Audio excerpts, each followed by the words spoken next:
In the past, the home was seen as a safe haven, a place where values and principles were protected and nurtured. However, nowadays, that image of safety is changing drastically. Television and the internet, tools that once promised to educate and entertain us, have become portals to a world where violence, explicit sexual content, and lack of morality are the order of the day. These media that should enrich our lives oftentimes flood our homes with messages that misrepresent core values. Advanced technology has brought about a revolution in how we consume information and entertainment. However, instead of providing greater access to education and culture, it often promotes a view of life that is centered around sex, violence, and greed. The images and messages conveyed through the media in various forms often appear to demonstrate a complete indifference to decency and moral principles. This situation reflects a significant distortion of values. Hollywood Images, Netflix, or any channel that provides content is having a deep negative impact on attitudes and behaviors, such as, especially among young people. Our kids are exposed to a variety of versions of good and evil, and they often face conflicting values that confuse their notions of morality. Things are changing in a way that could have been unthinkable just a few decades ago. Society, influenced by these clever and technologically advanced media, is at a critical moment. It's common to hear about families that barely spend time together. Instead of enjoying each other's company, family members seem to be caught in a constant race. Our kids running from one place to another, rushing home just to grab their screens, be it phones, tablets, or video games. These tech gadgets have become the reward for kids to behave or to calm them down. For many, home has become just a functional place to eat and sleep, without the warmth and sense of belonging that it once represented. The family structure has changed. Dramatically, the number of single-parent households is on the rise, thus reflecting a reality very different from what we knew in the past. In our current society, there's a prevailing idea that manifests in many ways. Your own mind is the standard, they say. We are constantly told that no one has the right to tell us what we can or cannot do. The cultural motto today seems to be, if it feels good, do it. If it brings you pleasure, do it. That mindset promotes unrestricted freedom and a life guided solely by personal desire. But if we reflect on the state of our society, inevitable questions arise. Why do we fight such high levels of crime? Because has violence become so common? These problems aren't just coincidences.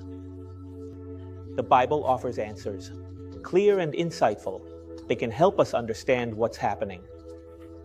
In Proverbs 28, verse 26, it says, "He who trusts in his own heart is a fool."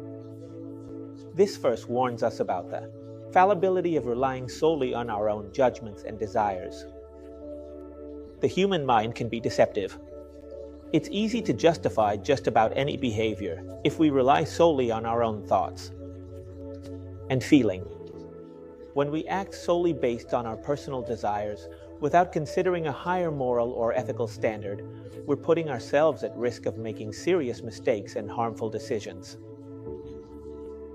In Hosea chapter 8, verse 7 states, "For they have sown the wind, and they shall reap the whirlwind." This verse uses an agricultural metaphor to illustrate a deep truth. If we sow the wind, that is, if we feed and promote negative and destructive behaviors, we will reap the whirlwind. In other words, we will face serious and destructive consequences. In our modern era, this is reflected in the proliferation of violence and crime, influenced by the media that often glorifies destructive behavior. Today's society seems to want to live without laws or limits, without anyone telling us what to do or what not to do. This lack of regulation can lead to a culture of moral anarchy, where everyone does what they please without considering the impact. As we drift away from God's laws and commandments, we've seen how social norms and moral values are crumbling. In the midst of this scenario, the Bible makes an urgent call for us to return to divine standards.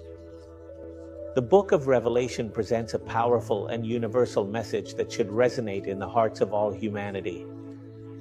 In Revelation chapter 14, verses 6 to 7, we are given a message that says, "And I saw another angel flying in the midst of heaven, having the everlasting gospel to preach to those who dwell on the earth, to every nation, tribe, language, and people.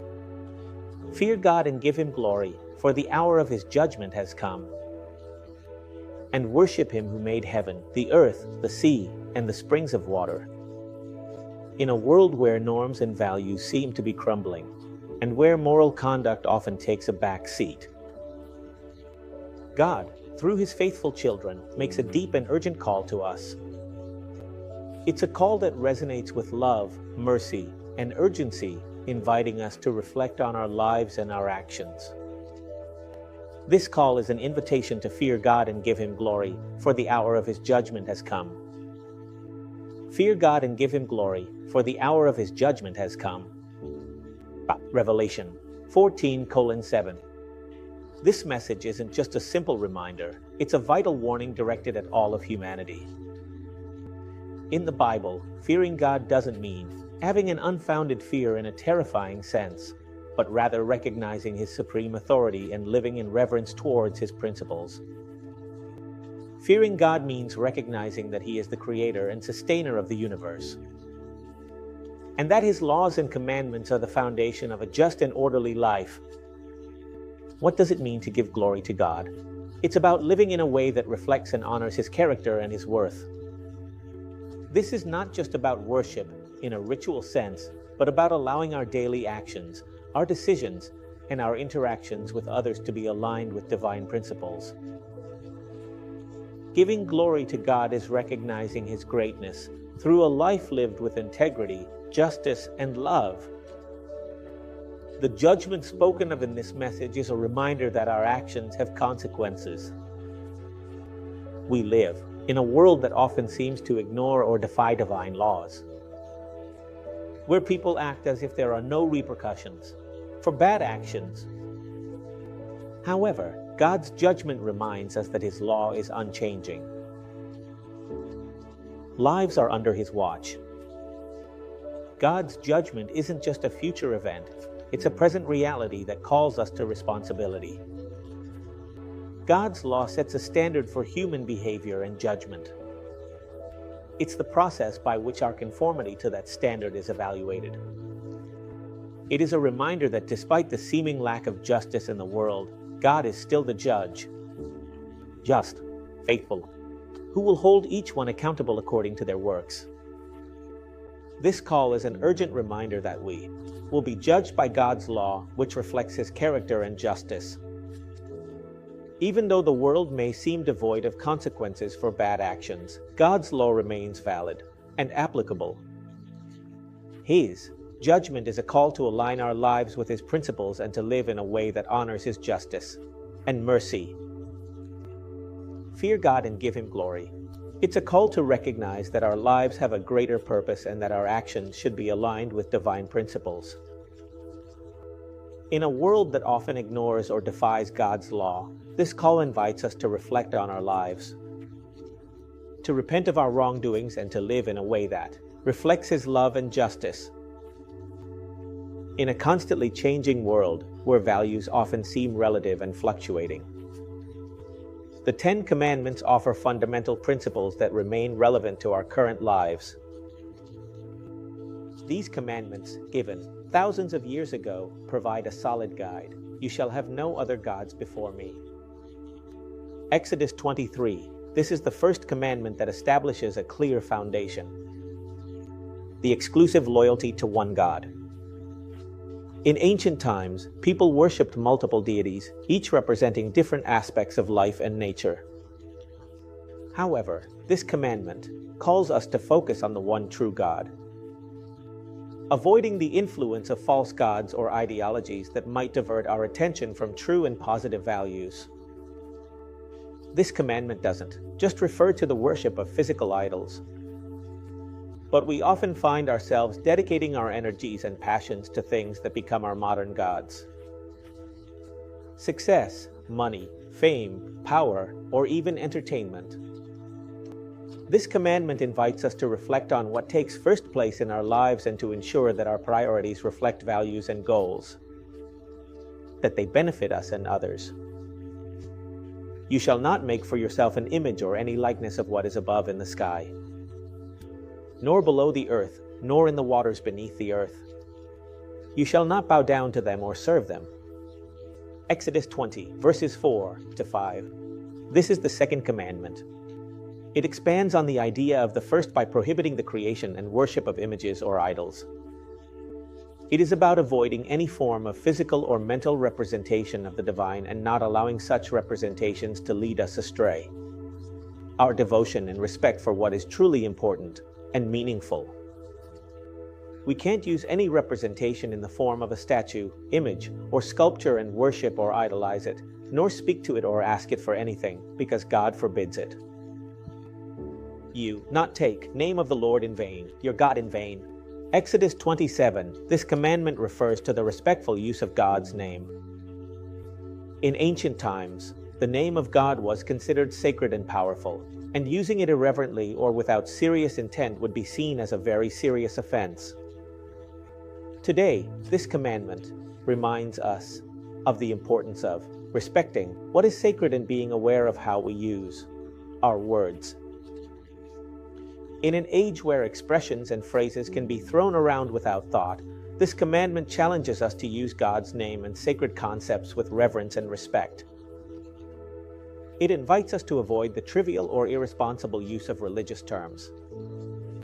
In everyday conversation and treating the beliefs and feelings of others with the dignity they deserve. Remember the Sabbath day to keep it holy. 6 days you shall labor and do all your work, but the seventh day is a Sabbath to the Lord, your God. Exodus 20 verses 8 to 10.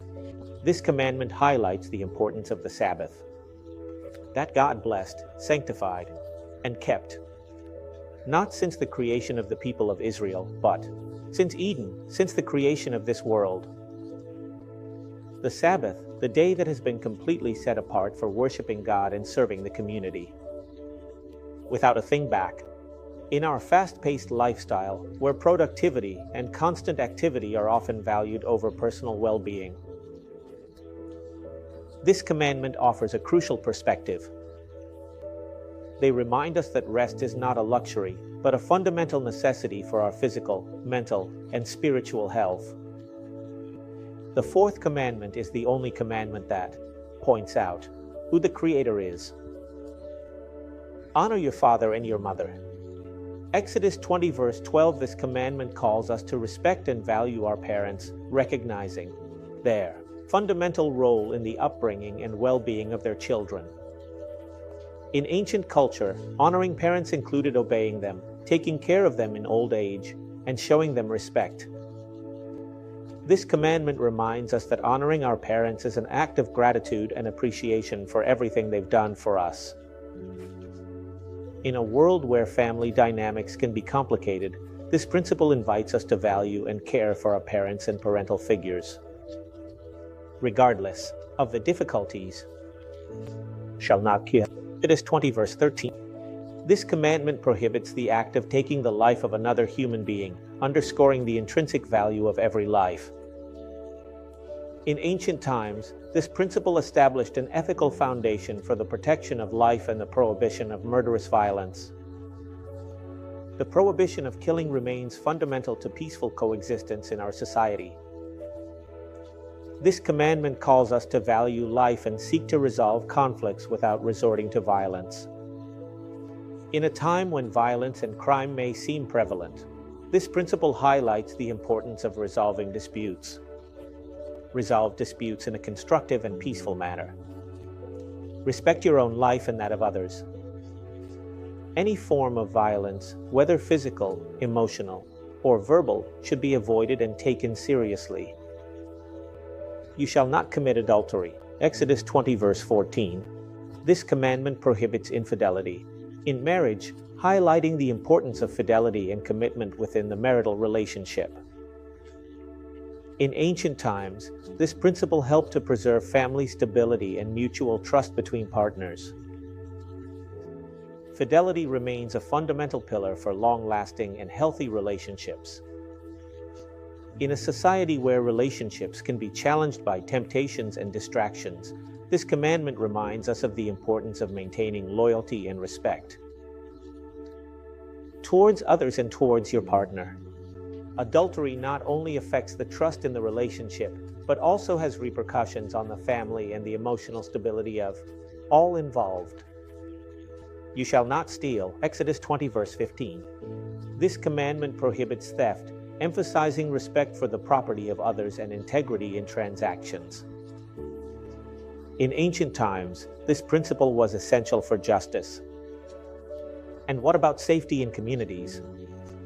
Respect for the property of others remains crucial to the fair and harmonious functioning of society. In a world where the temptations to get what doesn't belong to us can be indeed very much significant, this commandment reminds us that honesty and respect for others' belongings are essential for trust and fairness. In our daily life, you shall not bear false witness against yourself. Neighbor. Exodus 20 verse 16. This commandment prohibits gossip, in other words, lies and false testimony, highlighting the importance of truthfulness and honesty in our statements. In ancient times, this principle was crucial for ensuring justice in the courts and maintaining integrity in the community.